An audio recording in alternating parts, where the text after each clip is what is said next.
I hope as ministers you can work even better together to complete nearly completed deliverables so this organization can be put back on a results-focused trajectory. I would like you to spend just a little bit of the political capital you have stored for your bilateral and regional deals to support multilateral deals at the WTO. Excellencies, this organization is worth investing in. That's why I came here. It is worth strengthening. The multilateral trading system is a global public good that we have collectively and carefully built up over 75 years. Though certainly not perfect, by historical standards, it has delivered more prosperity to more people than every international economic order that came before it. Today, with history looming over us, with that multilateral system seemingly fragile, this is the time to invest in it, not to retreat from it. This is the time to summon the much-needed political will to show that the WTO can be part of the solution to the multiple crises of the global commons that we face. Excellencies, the challenges we currently confront are also an opportunity. Between now and Wednesday, we have a chance to show the world that the WTO can step up to the plate, that we can act to correct these institutions' problems, to reform and modernize it, that we can strike agreements in Geneva that will enhance the ability of all members to respond to people's aspirations at home. Aspirations for food, for health, for security, for better jobs, higher living standards and sustainable environment on land, in the oceans, and in our atmosphere. We must show the people who live in my village, who don't know what the WTO is, that the WTO matters. The WTO is about people, and the WTO is for people. Now more than ever, the world needs WTO members to come together and deliver. We also need to deliver for those who seek to join us. The many countries, especially from Africa, Central Asia, and the Middle East, who want to accede to the WTO. If we do not deliver, if we allow or even embrace economic and regulatory fragmentation, the cost to your domestic constituencies will be substantial. Because, as Martin Luther King Jr. said in a different context, and I quote, "We may all have come on different ships, but we're in the same boat now. Either we go up together or we go down together." I certainly don't want to go down, even if I'm in your company.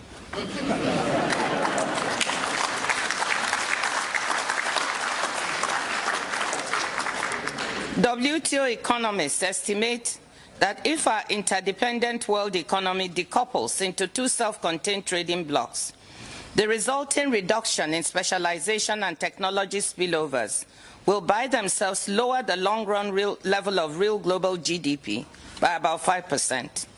To put this in perspective, the financial crisis of 2008-2009 is estimated to have lowered rich countries' long-run potential output by about 3.5%.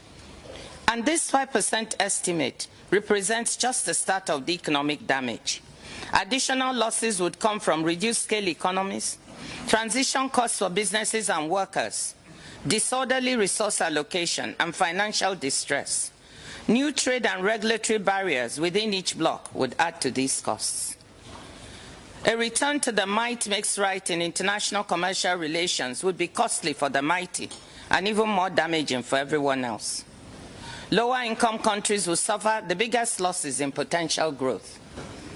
Trade decoupling would entrench the development setbacks caused by the COVID-19 pandemic, making it much harder for poor countries to catch up with richer ones. This would be a world of diminished opportunities, even greater political anger and social unrest, and intense migratory pressures as people leave in search of better lives elsewhere. The debt problems we're already seeing would get worse.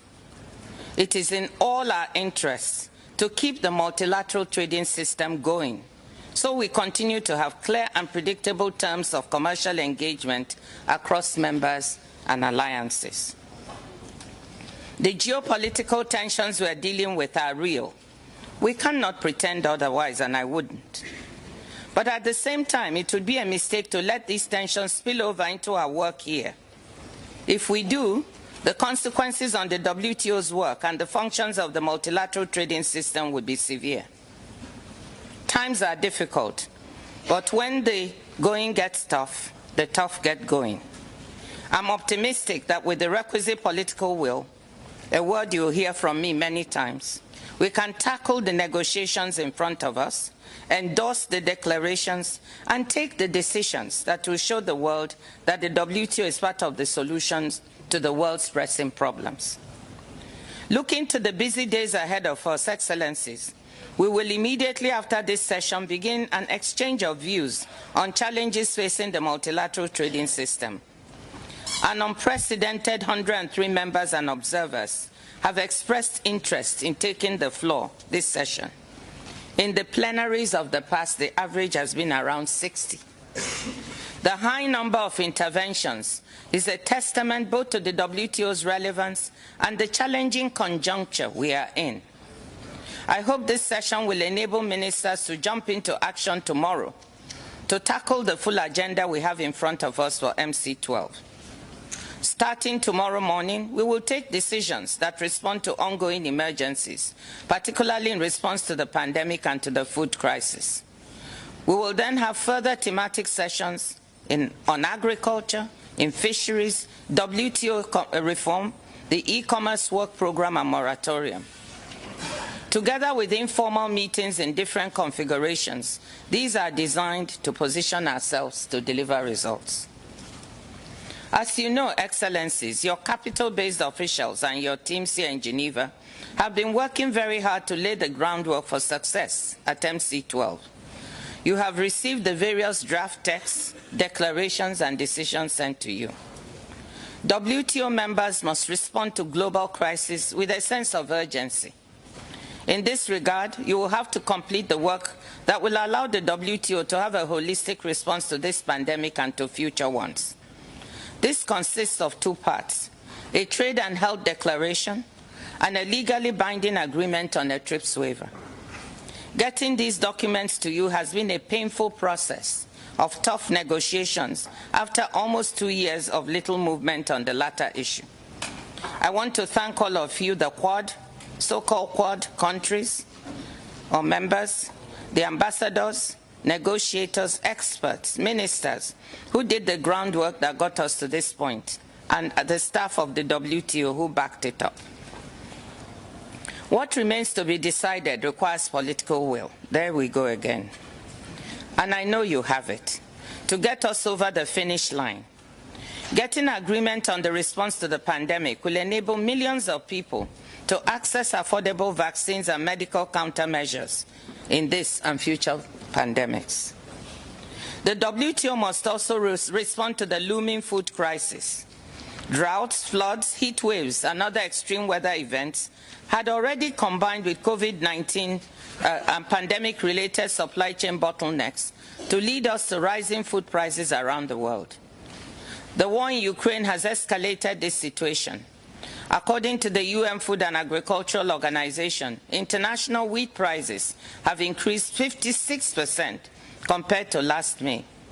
Overall cereal prices are up nearly 30%. Recent prices for vegetable oils are 45% higher year on year. And the World Bank's index of fertilizer prices in low and middle income countries is 128% higher than it was a year ago. Economies everywhere are facing inflationary pressures, with high food and energy prices hitting poor people the hardest. Though Russia and Ukraine make up less than 3% of world goods trade, they loom large in exports of key foodstuffs, accounting in 2019 for 25% of internationally traded wheat, 15% of barley, and together with Belarus, 20% of fertilizer. Many low and middle income countries import a substantial percentage of their food and agricultural inputs from this region.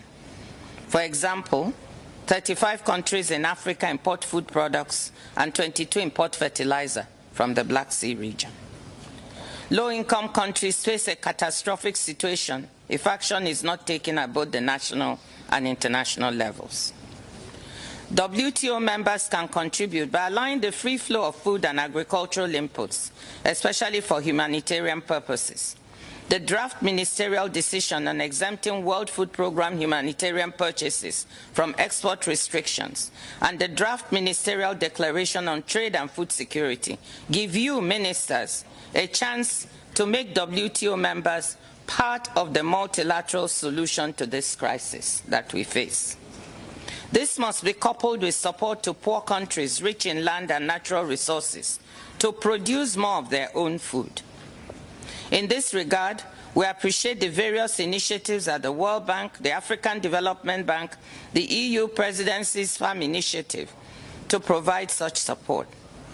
I hope you will collectively do the right thing and approve the proposals before us tomorrow. Turning now to some long-standing issues. Agriculture is so central to the functioning of each and every country, poor or rich, big or small. Domestic politics surrounding the sector are often fierce. Agricultural negotiations have been going on for 2.5 decades or more, longer than fisheries subsidies, with few breakthrough agreements apart from the last one on export subsidies in Nairobi in 2015. Many mandates and ministerial decisions in agriculture have gone unimplemented. And in fact, for almost a decade now, there's been no agreed text to work on, and consequently, no text-based negotiations. Many members or groups of members have their own special areas of priority within the agriculture agenda: public stock holding, domestic support, special safeguard mechanisms, market access, cotton, and so forth. With no consensus this year on how to deliver on mandates or priority areas, we have attempted to put in front of ministers a draft decision that will ensure work continues on agriculture post-MC12. I want to thank Ambassador Gloria Abraham-Peralta and the staff of the Agriculture Unit and the Secretariat's Delivery Unit for the hard work that has gone into making this happen. We hope ministers will adopt this decision to give impetus to the agriculture negotiations and to the implementation of already agreed and existing mandates. This notwithstanding, several members and groups of members have put forward their own priorities on agriculture for decisions or adoption. I hope ministers in all this will find a way forward for agriculture post-MC12. We must not let agriculture drop by the wayside because of our differences. Turning now to fisheries, I want to start off by thanking the chair of the Fisheries Subsidies negotiations, Ambassador Santiago Wills, and the whole team supporting him for their work on the prospective agreement to curb harmful fisheries that contribute to overcapacity and overfishing, and to eliminate subsidies that contribute to illegal, unreported, and unregulated fishing. This prospective work beautifully illustrates the WTO's founding purpose, enshrined in the Marrakesh Preamble, which is to enhance people's living standards, create employment, and support sustainable development. This agreement is crucial to the 260 million people around the world whose livelihoods depend directly or indirectly on marine fisheries. It is also central to the sustainability of our oceans, where the latest studies show close to 50% of stocks for which we have data are overfished. Delivering fisheries is delivering SDG 14.6. I repeat that 21 years is enough. How long will we wait to contribute meaningfully to the world's sustainable development goals? Will our children forgive us? Will poor fisher women and men forgive us if we allow our oceans to be depleted? The UN Oceans Conference 2 weeks from now, and the world has sent word that they will demand accountability from the WTO there. So, dear friends, honorable ministers, let us rise to the occasion and deliver once and for all an agreement to discipline harmful fisheries subsidies. Now, on WTO reform, it is clear that our core monitoring, negotiations, and dispute settlement functions have not evolved in a manner that adequately captures the fast economic and technological developments of our time. On negotiations, it is important to reaffirm that the multilateral approach, the single undertaking, is by far the preferred instrument. But is it the only one? Might a toolbox of different negotiating instruments or approaches be appropriate? The multilateral approach has delivered little in recent years, prompting many to turn out of frustration to plurilaterals.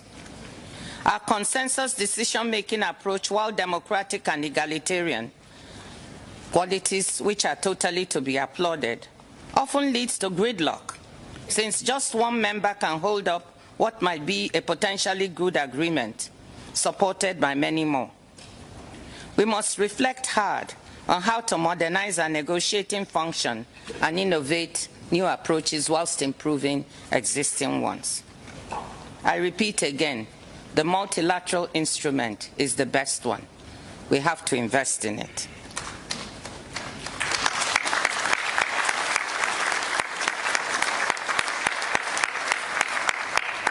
The way we negotiate agreements, with talks dragging unnecessarily for several years, is in turn linked to fear of being caught in our dispute settlement system.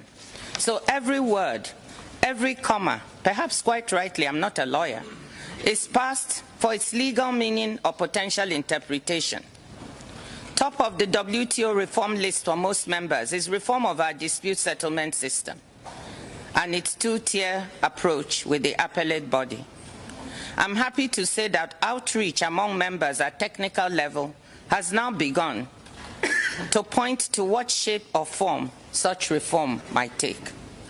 Our monitoring, notification, and transparency functions also need to be strengthened and capacity built where it is needed by developing and least developed countries for more effective participation. Excellencies, there's little doubt that if we want a WTO for the future, we must place these aspects of WTO reform at the center of our work. A crucial part of reform is making sure the WTO delivers to our developing and least developed country members. That is why reaffirming the importance of special and differential treatment within the WTO is so significant. Our founding agreements call for positive effort to ensure that developing and especially least developed countries are able to use trade to drive their economic development.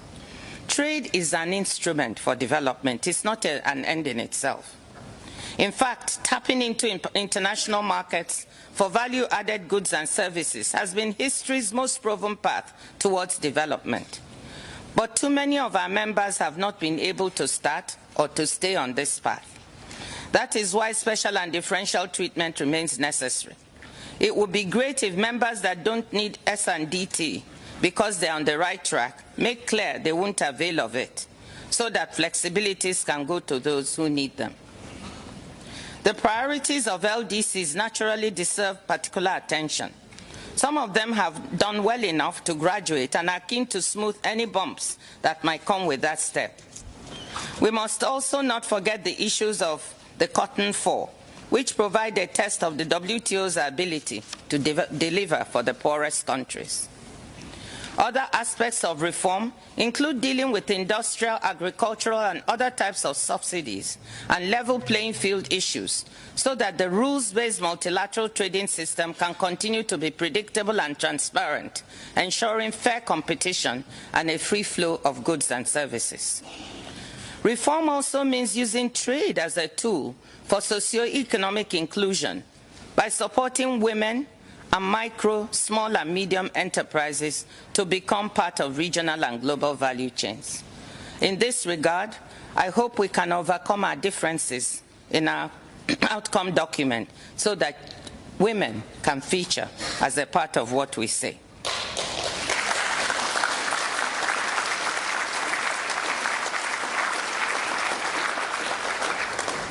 Trade is going digital and trade is going green. Reform means making the WTO fit for purpose to embrace and navigate these new areas. Forging agreements that underpin the services economy, e-commerce, and green trade in line with the net zero carbon emissions target for 2050 will all be essential. I'm happy to say WTO members are already delivering in these new areas, be it through the Services Domestic Regulation Agreement reached last December, the e-commerce and investment facilitation negotiations, or the structured discussions on environmental sustainability, climate change and trade, and of course the informal working group on women. One important decision before you in the area of digital trade is the issue of the moratorium on levying customs duties on electronic transmissions. I've never received so many letters from business associations all over the world as I have on this issue. I hope ministers will have the courage to make the right decision in this critical area. So what are we seeking at MC12 in terms of movement on WTO reform? We are seeking a decision on process. What approach should the WTO follow to pursue these reforms? What approach would facilitate agreement on the substance of reforms, a work program and a timeline for starting to deliver changes by MC13? Excellencies, it will be important for these organizations' credibility to achieve consensus on the process for reforms. Excellencies, the agenda before us at MC12 is an exciting one, but it is also a difficult one. In the next 3 days, we will have to work hard to forge consensus and deliver on the agreements, declarations, and decisions before us. Ministers, my dream is that we deliver on this agenda.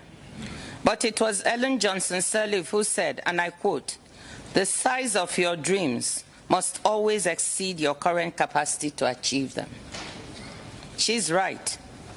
But dreams are also achieved one step at a time.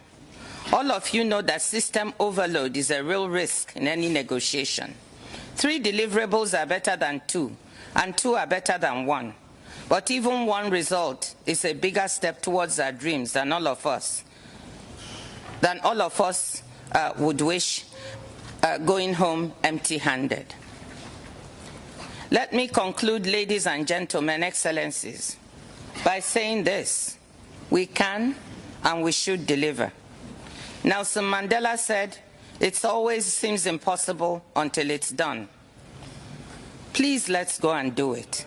Let's make MC12 a conference at whose end we shall celebrate success and know that we have laid the foundation for a life post-MC12, going towards MC13. Thank you, ladies and gentlemen, and thank you again to this WTO Secretariat staff for making this happen. Thank you.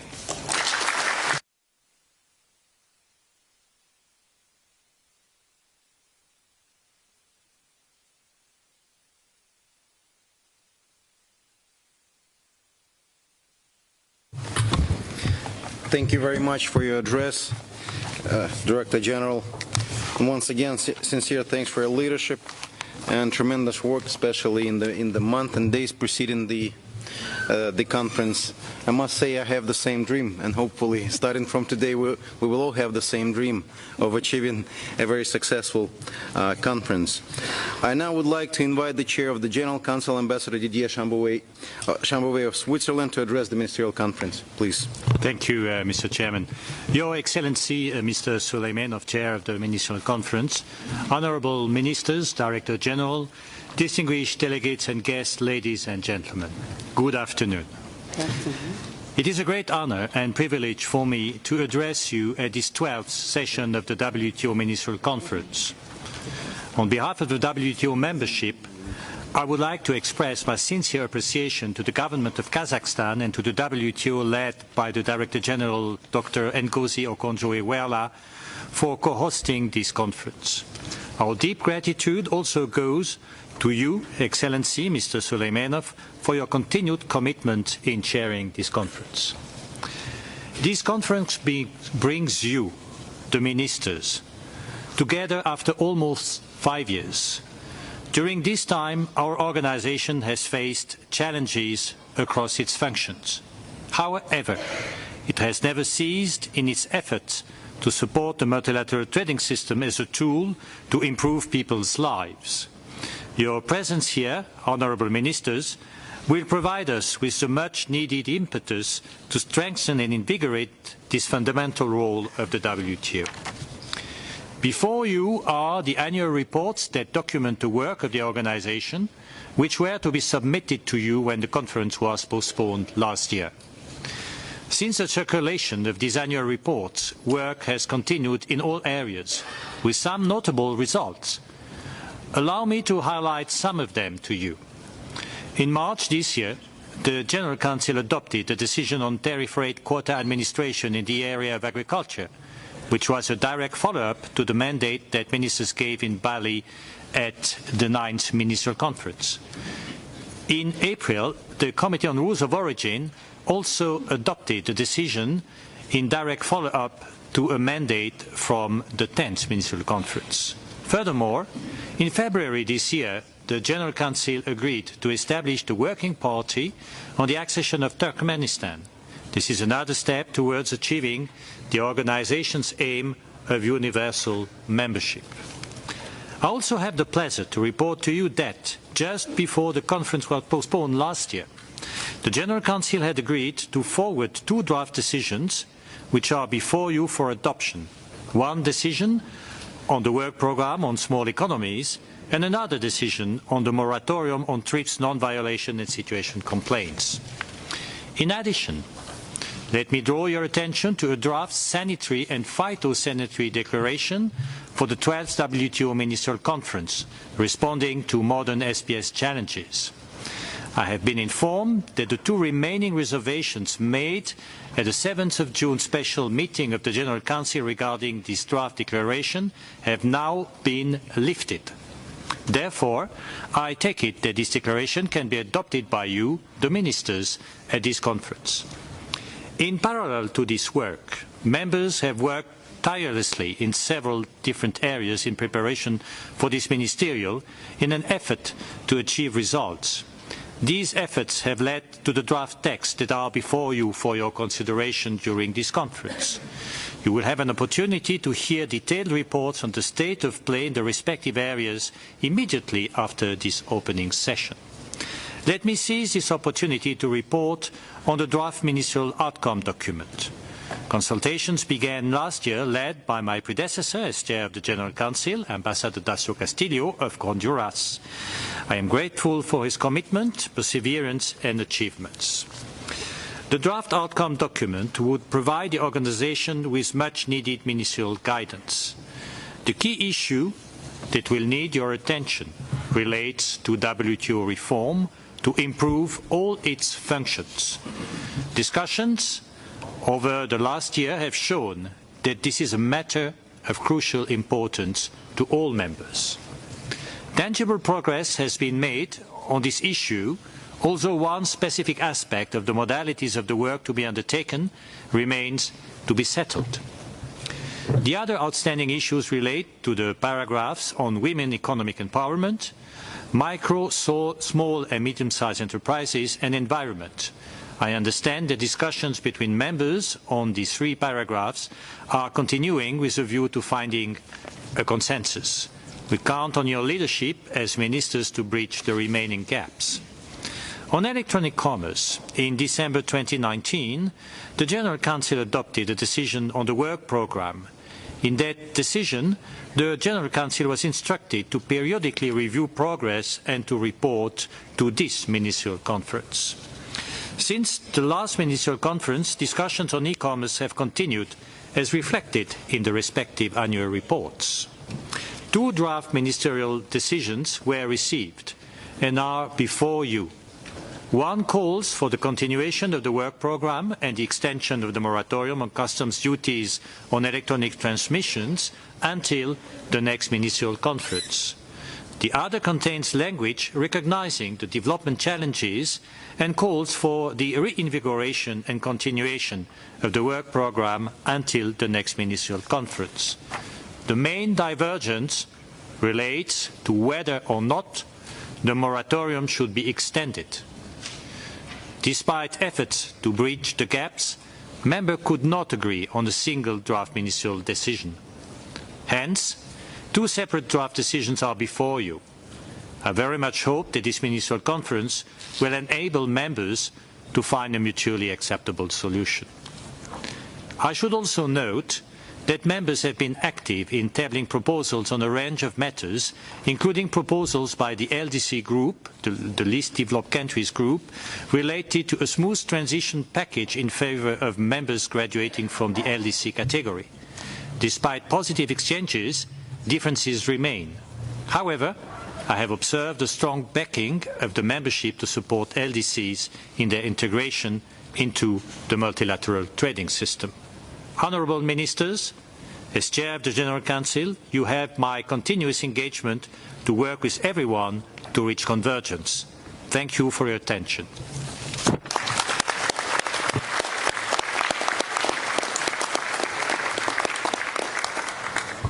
Thank you very much, Ambassador Chambové, and I would like to sincerely thank you for your tireless work in preparation for today's conference.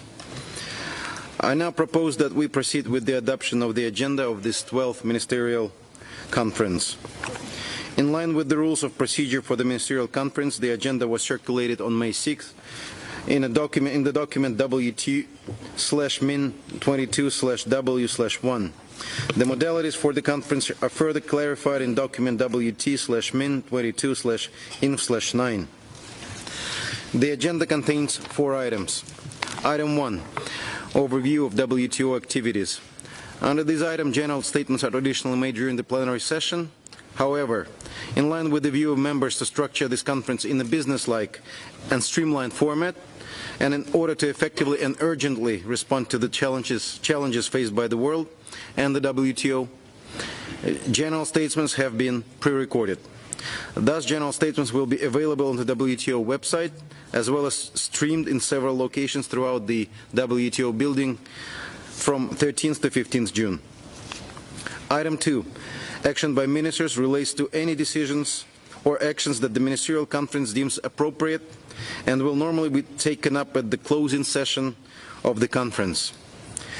To prepare the finalization of such actions, several informal sessions will be convened from June 13th to 15th.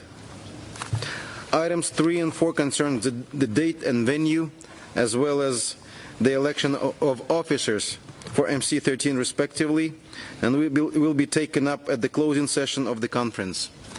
In line with past practice, ministers and heads of delegations will mandate their General Council to take up the agenda items after the conference. With these remarks, I now propose that the agenda be adopted. Thank you. The agenda is adopted.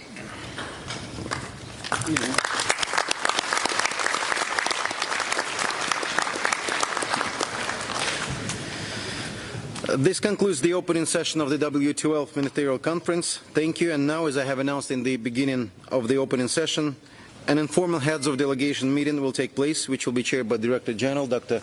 Ngozi. Please, the floor is yours.